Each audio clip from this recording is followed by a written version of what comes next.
Hello everyone, welcome back to my another video. আমি নেহা, আর আজকে দেখাচ্ছি তোমাদেরকে দুটো বেবি গার্লের ড্রেস। আসলে কি হচ্ছে, একটা বোনের বেবি হয়েছে, তো তাকে অনেকদিন ধরে দেখতে যাবো করে আর দেখতে যাওয়া হয় না। তো ফাইনালি আজকে ডিসিশন নিয়েছি আজকে যাবোই, যেভাবেই হোক। তো এই দুটো ড্রেস নিয়েছিলাম। কোনটা তোমাদের বেশি ভালো লাগছে একটু কমেন্টস করে জানিও। তো আমার তো দুটোই পছন্দ, দুটো দুরকম নিয়েছি। ভেবেছিলাম ফার্স্টে যে দুটো ফ্রক নিলে হয়তো সুবিধা হবে, বাচ্চা যেহেতু।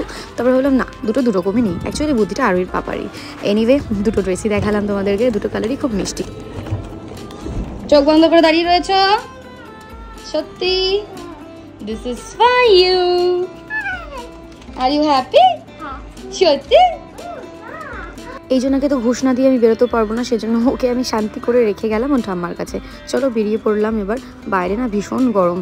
এই যে চলে এসেছি, পারমিতার বেবি হয়েছে, ওকেই দেখতে। তো দেখলাম পুচকুটা একদম ছোট্ট, ওকে বললাম ড্রেস দুটো একটু দেখ না কেমন হয়েছে। জানো, নিউবর্ন বেবির বলে কিনেছি, কিন্তু ড্রেস দুটো এতটাই বড় যে বেবির এখনো পড়তে 1.5 থেকে 2 মাস সময় লাগবে।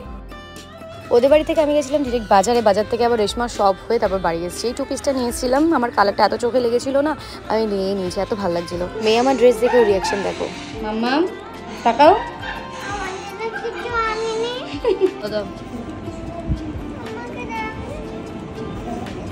হ্যাপি?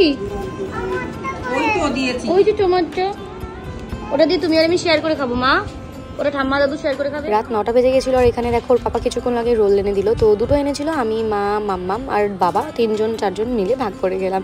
বাড়িতে আমরা স্পেশালি এরকমই করে থাকি, অল্প কিছু থাকলে ওরকম শেয়ার করেই খাই। তো রোলটা খেতে বেশ ভালোই ছিল, কিন্তু সস দেওয়া ছিল এক গাদা, ঝাল ছিল ব্যাপক। মাম্মাম খাচ্ছে দেখো, কিন্তু মায়ের একদমই ভালো লাগেনি।